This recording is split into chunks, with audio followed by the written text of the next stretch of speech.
down there at the constituency, the county government does the implementation of the projects. I'm saying, correct.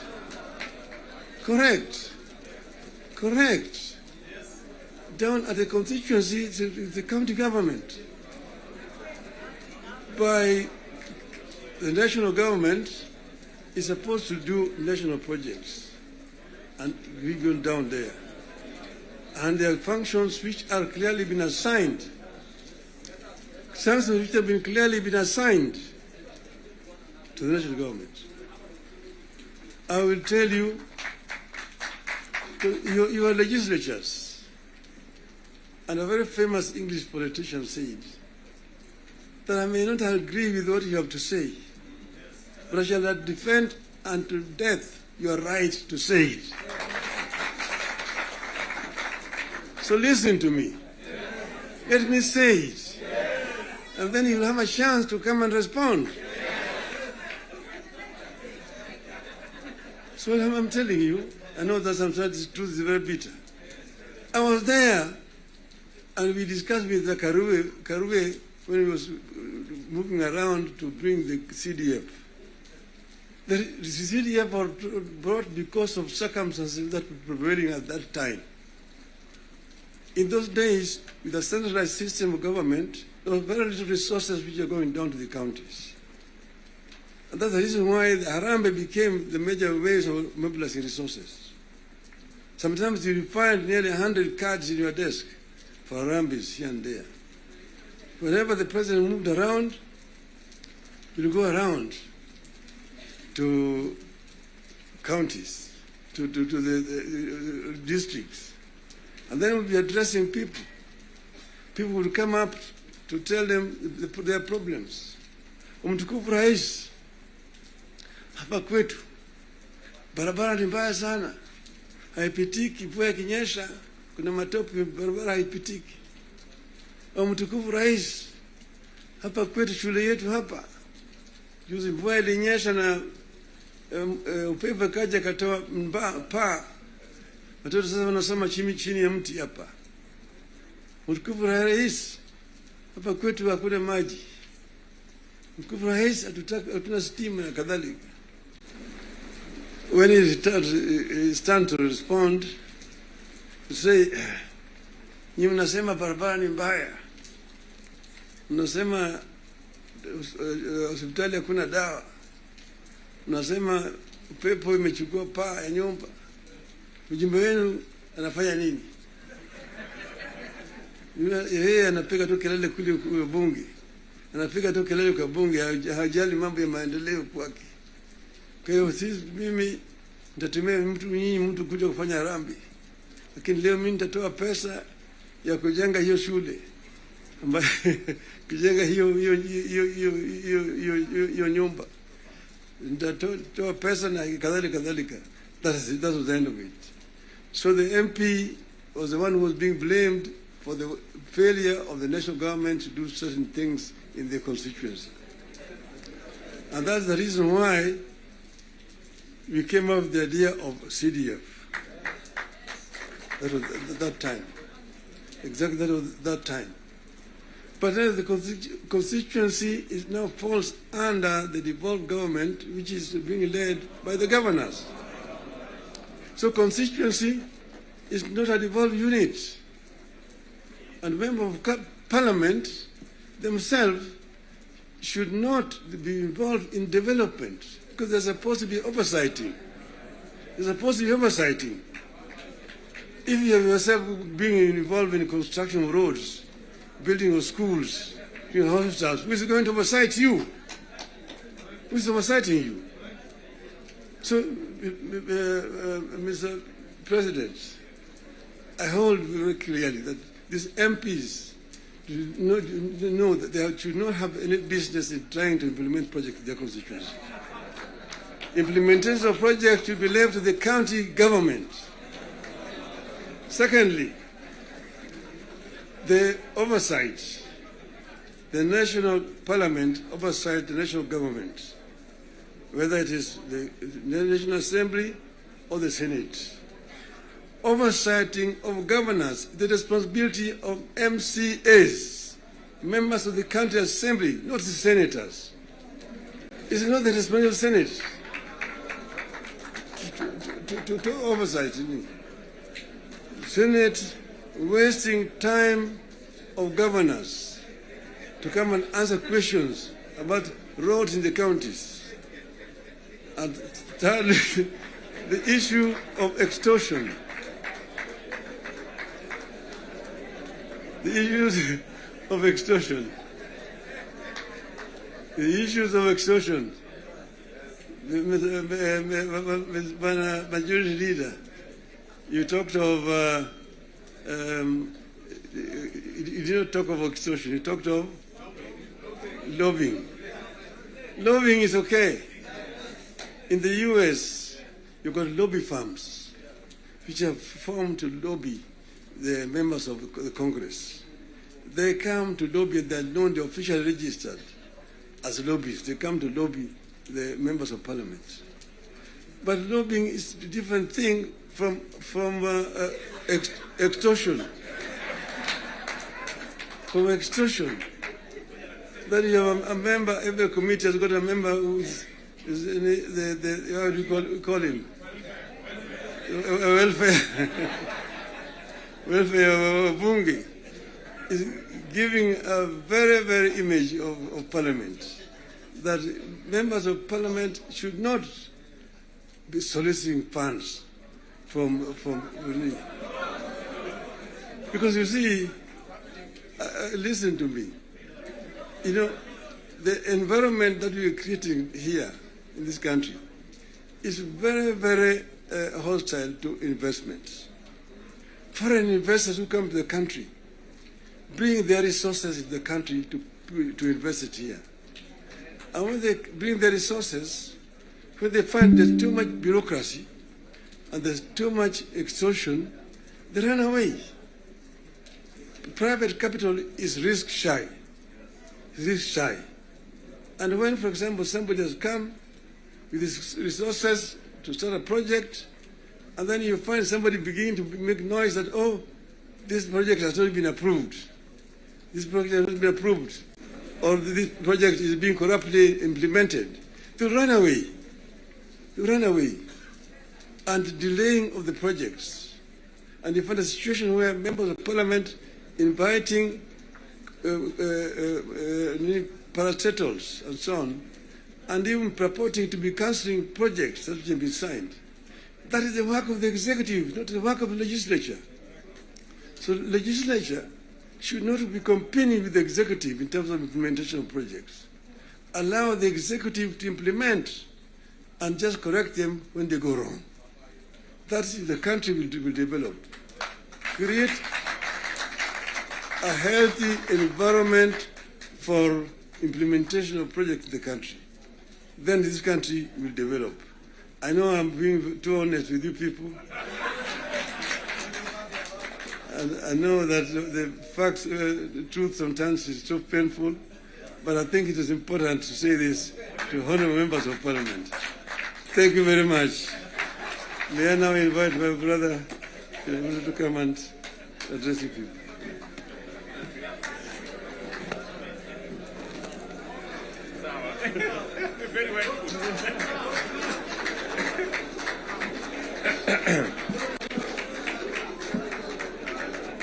Thank you very much, the Right Honorable Prime Minister Raila Odinga.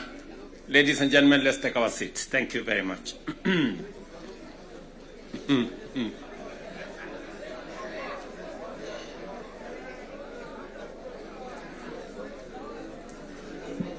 Now, honorable members,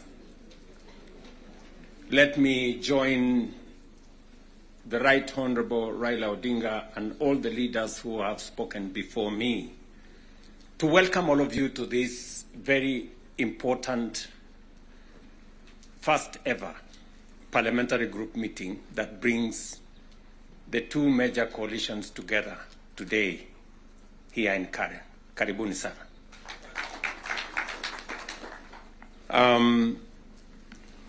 The Right Honorable Raila Odinga has given us the context of why we are meeting here.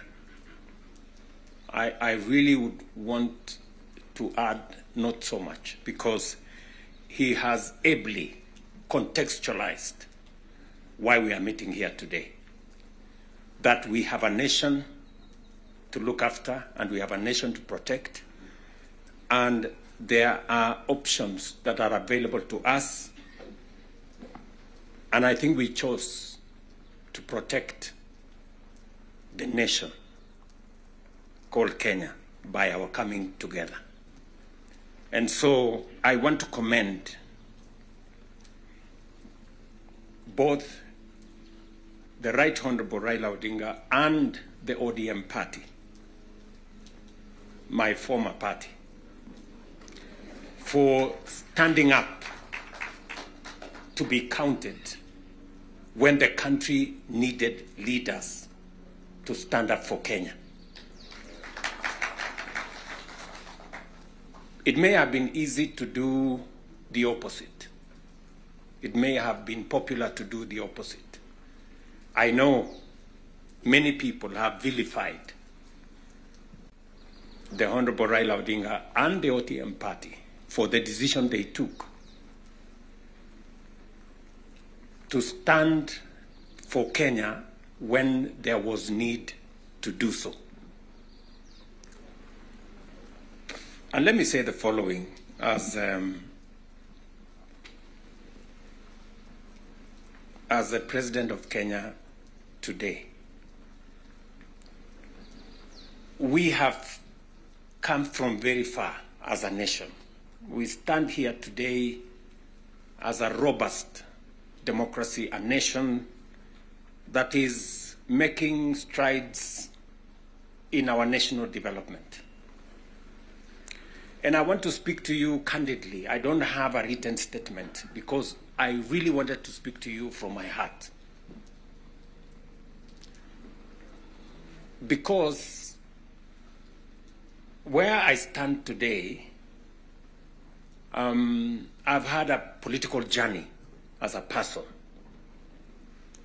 And by God's grace, I have come very far. You know, out of the 5 people who have become presidents in Kenya, I am one of them. I don't take it for granted, and I don't take it lightly that God has given me an opportunity to be one of the 5 Kenyans who have had the opportunity to lead this country. And I must say this to us as leaders, that a nation, the progress, the destiny of a nation is decided by leaders. As to whether we are going to be a progressive nation or we are going to be a failed state is going to be determined by leaders, by us, the people who are sitting here. And therefore, the place of leadership is almost sacred. Nobody becomes a leader by chance or by default or by mistake. Today, you are a member of parliament or a senator or a governor or the position I hold and all the other positions that we hold because God and destiny has given us that chance. And we must think about it deeply. And so I want to ask you as leaders,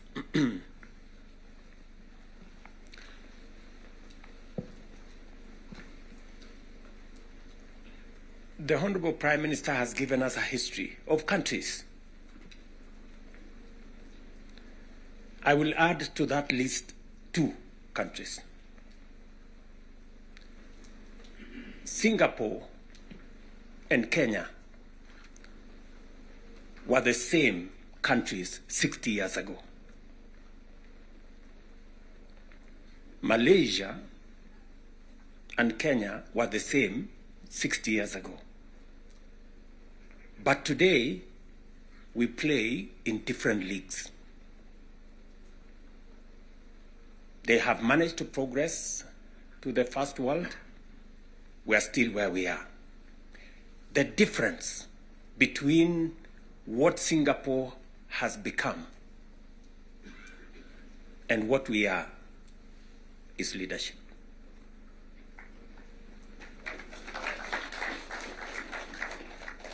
And that is the place, ladies and gentlemen, we occupy today. So that you understand the importance, the sacred position you hold as a leader. Sometimes people want to ask, how do people who live in different houses, they have their own lives to pursue, but they wake up one morning on an election day and they go one after the other to 10,000, to 20,000, to 50,000 and elect you? You are not special. But it is a moment that God has given us as leaders. And therefore, we must do whatever we are doing, knowing very well that we have a heavy, almost sacred responsibility to the people we lead and to the nation of Kenya.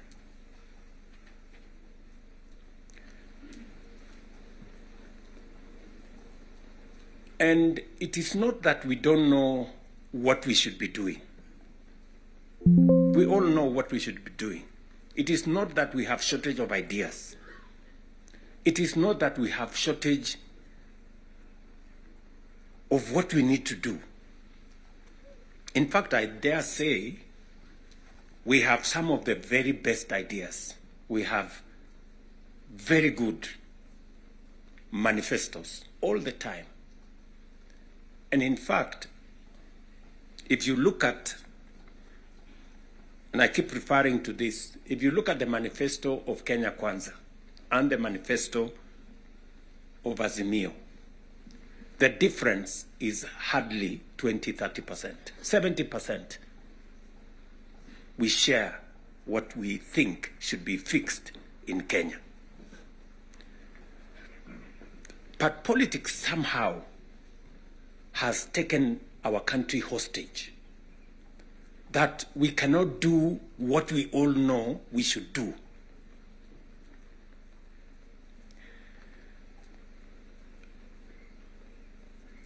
I have said that the difficulties that I face today as a president in Kenya are self-imposed.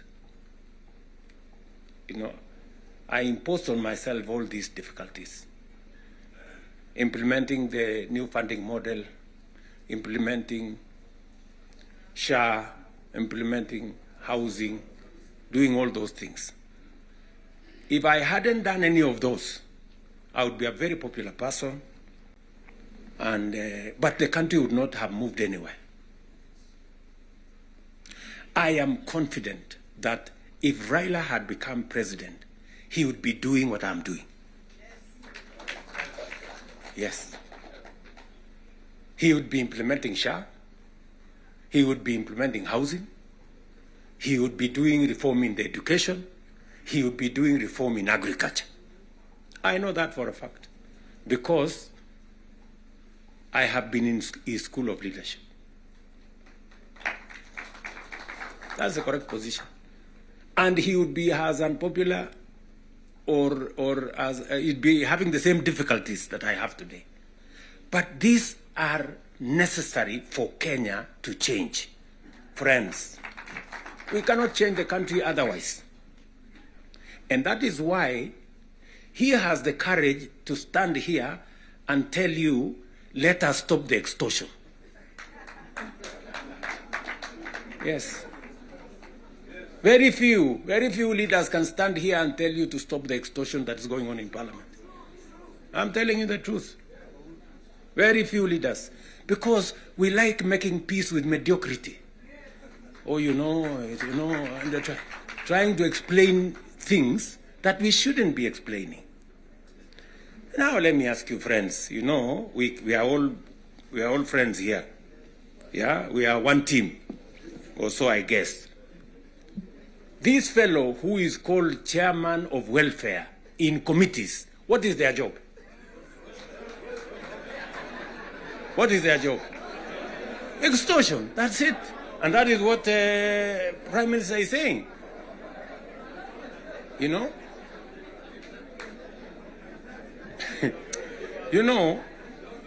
What is Sokohuru? What is Sokohuru? Tell me, what is, you know Sokohuru?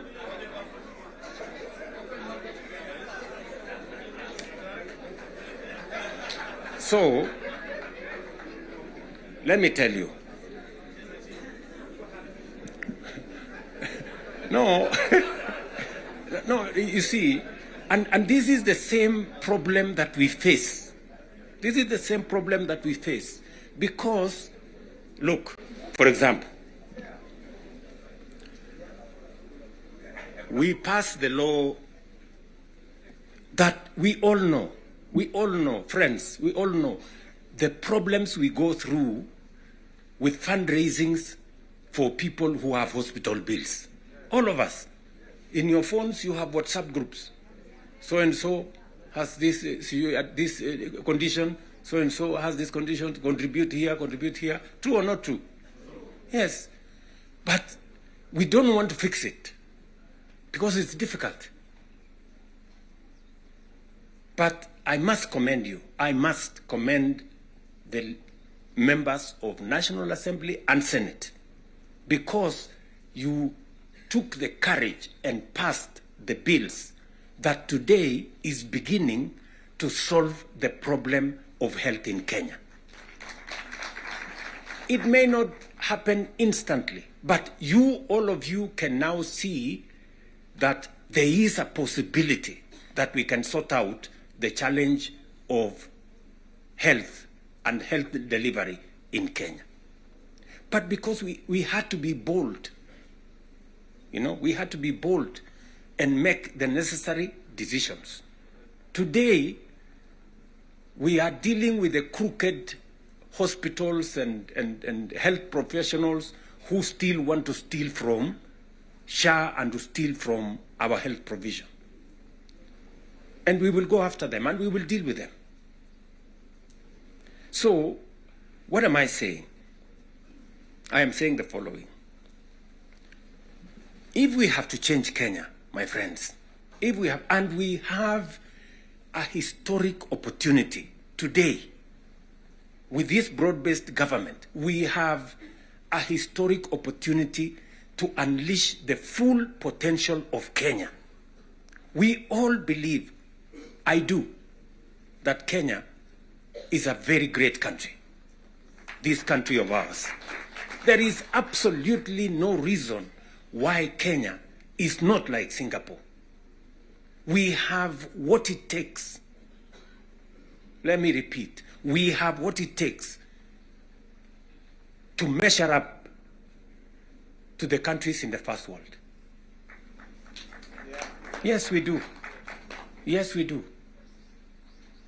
But we are playing in the wrong league because leadership, me and you, are refusing to stand up to what this country needs. I really want to persuade you guys. I really want to persuade you friends. Yeah?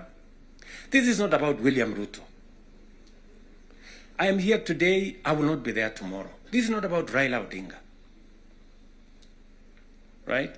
It's about the country called Kenya, where today we have the privilege to be the leaders, to be the decision makers, to decide which way Kenya. It is us who are seated here. It is us. And we have the historic opportunity to make this country what we have always wanted it to be, but it has not been. As I have said,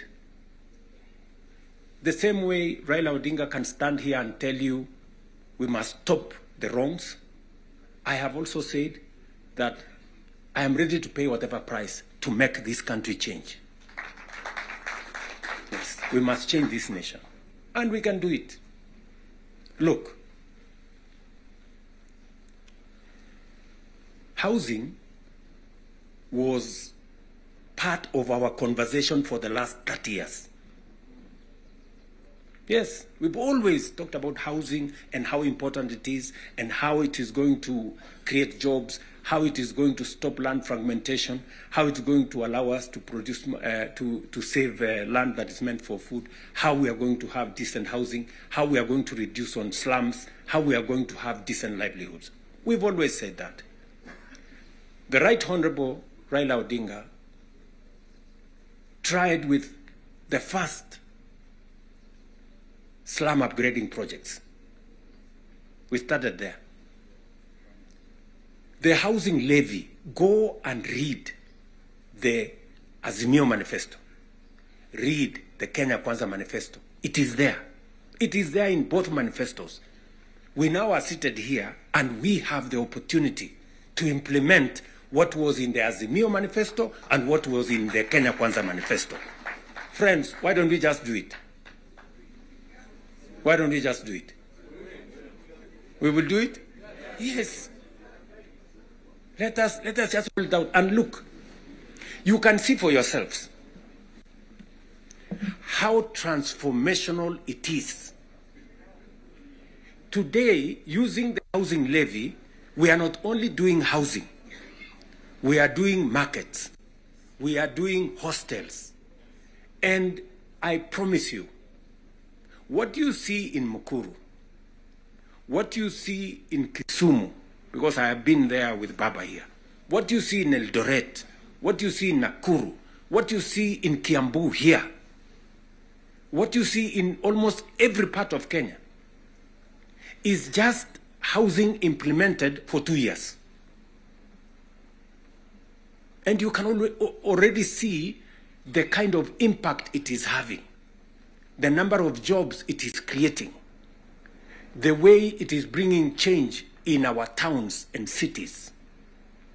Friends, if we were to do this for 10 years, if we were to do this for 20 years, and this is a project that has been delayed, we are supposed to have done this 30 years ago.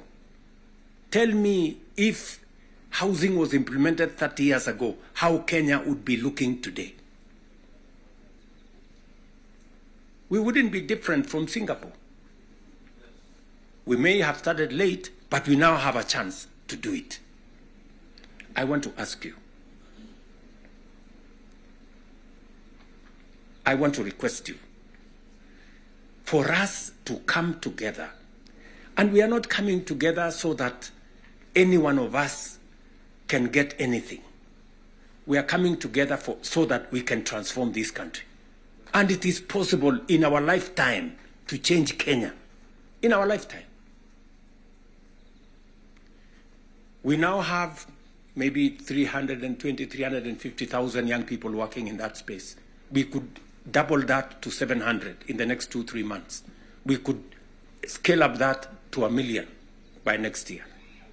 And we can energize the transformation of our country. That is why we are sitting here.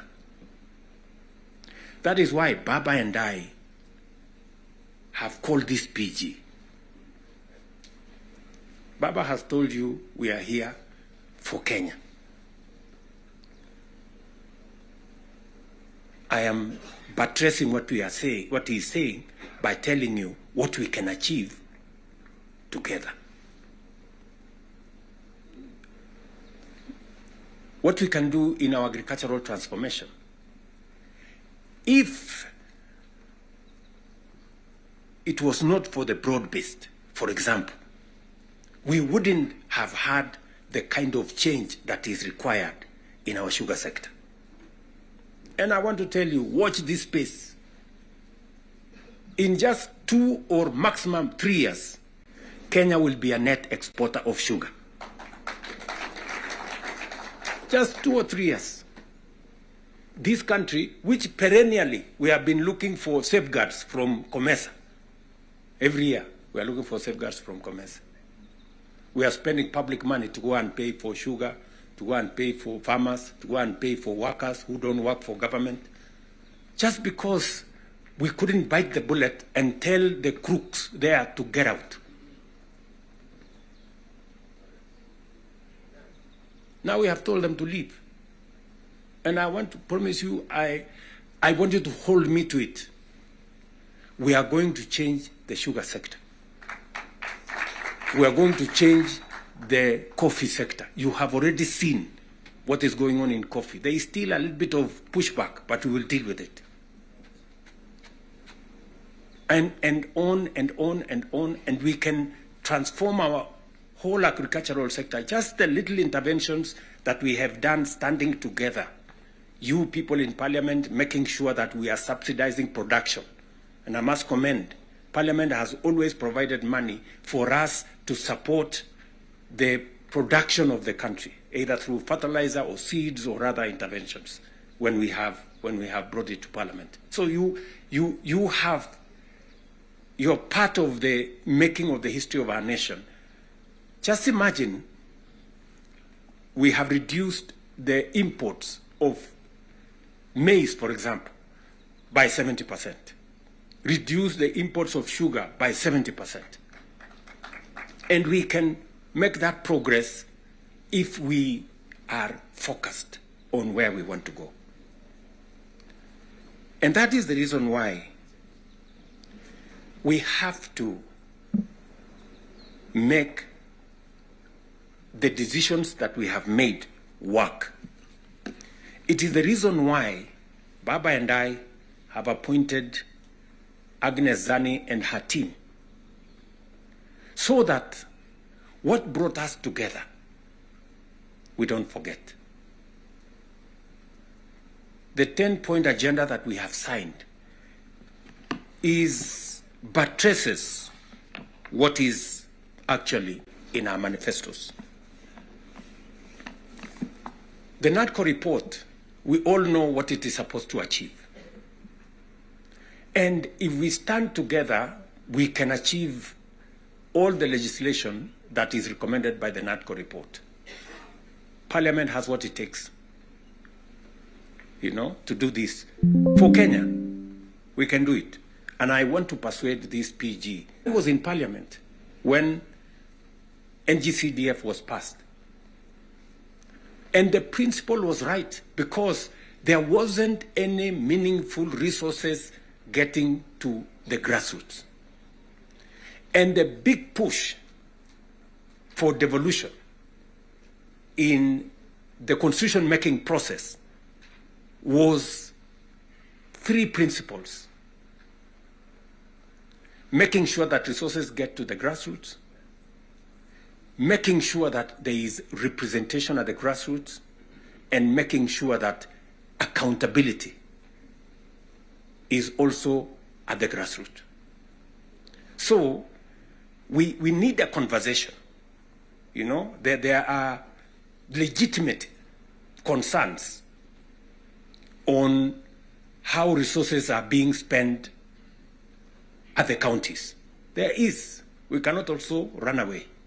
There is legitimate concern. Let me ask, for example, the latest Sokohuru in the Senate.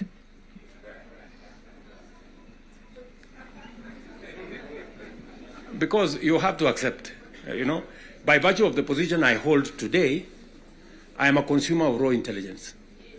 I know what's going on. Where does somebody find 150 million? Where? Huh?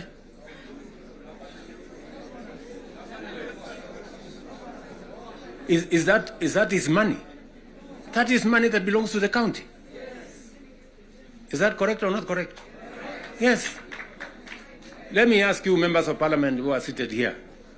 Do you, for example, know, do you, for example, know that a few members of your committee collected 10 million shillings so that you could pass that law on anti-money laundering. Did you get the money? No.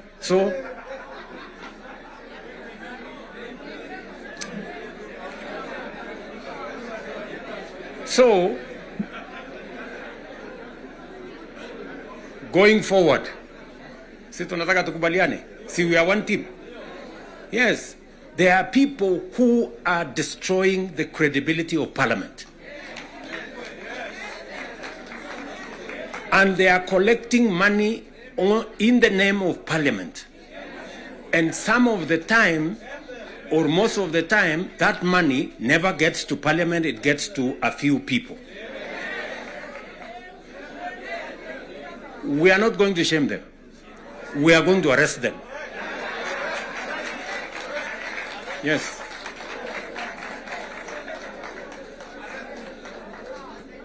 Do we agree? Do we agree? Yes. Whoever is giving and whoever is being given and whoever is doing whatever it is, we sort them out. Because the reality, friends, the reality is that there is a problem. And we all know here, tukitaka tukusema ukweli, there is a problem. And unless we sort it out, we are going to destroy our nation. We are going to destroy this nation unless we sort it out. And we must be as candid to ourselves here as we are candid in implementing what is transformational for Kenya. Tunaelewana? Now, let me say this. We must make sure that we get resources to the grassroots, but we also must make sure that the resources that get to the grassroots is used for the people, not other ways. And so we must do for the national government as well. In our 10-point agenda, we have discussed about the young people of our nation and how we need to protect their livelihoods. I want to ask the leadership seated here today, members, I want to persuade you. We have a robust program. We have, I think, close to 8 or 9 different programs targeting our young people and how we can meaningfully engage them in employment and other interventions that benefit the young people of our nation. I will say this.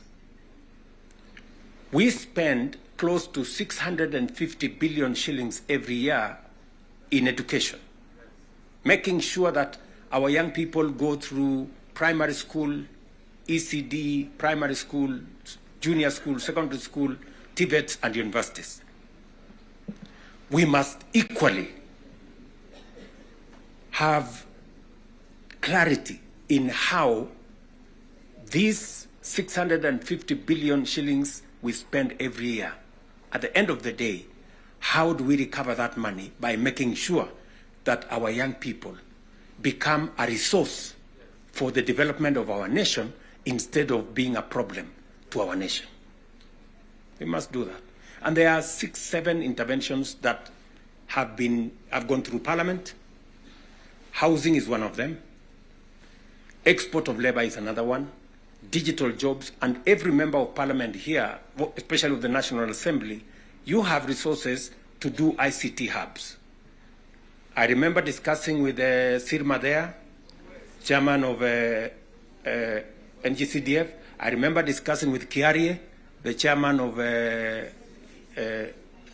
ICT. And if there are any issues that concern, sometimes maybe we have a problem with resources, Mbadi is here.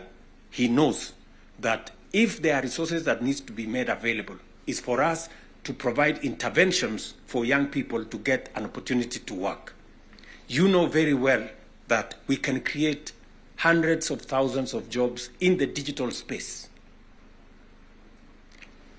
You are aware of what we are doing in Nyota.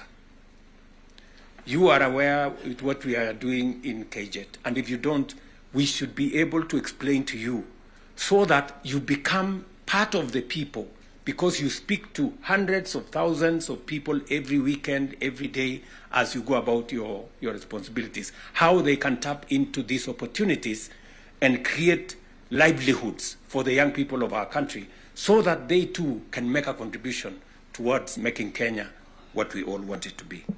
And I can continue, and I can continue on all the other aspects that we have worked on. We agreed that we must have a conversation on national debt because it has the potential to threaten our development. It is the reason why my good friend Mbadi and I have been in many different places, and we have done the most that we could to contain the issue of debt.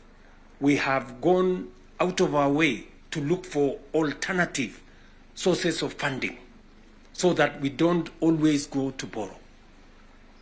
We have gone the route of securitization. We've gone the route of private-public partnerships. You know very well that we will be starting the construction of the road all the way to Mau Summit from here, Ironi. We are not going to be spending any debt money from government. The road is going to be built on private-public partnership. You know very well that we are going to begin the railway going all the way from Naivasha to Kisumu all the way to Malaba. We are not going to be spending money from debt like we did with the first section of the railway. We are going to be using public-private partnership to do that road.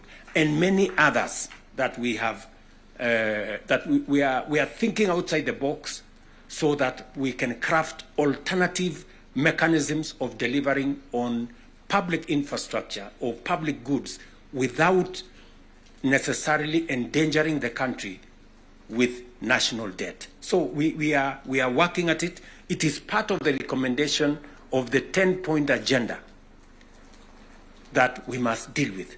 And we are seized with that matter. We will be giving, Mbadi and company will be giving a report to Zani's committee on what practical steps are we making to respond to the issues in the 10-point agenda. What are we doing about the young people? We will be able to tell Zani and the PG should be there to monitor what we are doing so that we not only do it for us, but we also do it for the people that we represent. And finally, because I do not want to belabor the point, I said we have a historic opportunity. It is not always that protagonists come together to look at the greater interests of the country. But God has given us this opportunity. And I must commend Baba here, because very few leaders have the courage and the mettle to withstand criticism and stand for the nation. Very few people. Very few people. Many people look for what is convenient, what is popular, even if it is wrong, and they want to pander to it. But when a nation's destiny is at stake, you need statesmen, you need people who have the courage to put Kenya first and everything else secondary. So, what am I saying in conclusion? I am saying Zani and team have a job to do. they will be briefing Right Honorable Raila Odinga and myself on what needs to be done. We will be able then to guide what will be happening, what the executive need to do, what the legislature, the role the legislature need to play, and the role others may need to play. And as we do that, we will need another opportunity to be granular. Today was the first occasion for us to deal with this. But down the road, we need to bring the members of the executive, at least the ministers, to come so that we can have a meeting of minds between the executive and the legislature on matters that are of national importance. Further down the road, we may need that engagement. Maybe not in a sitting like this.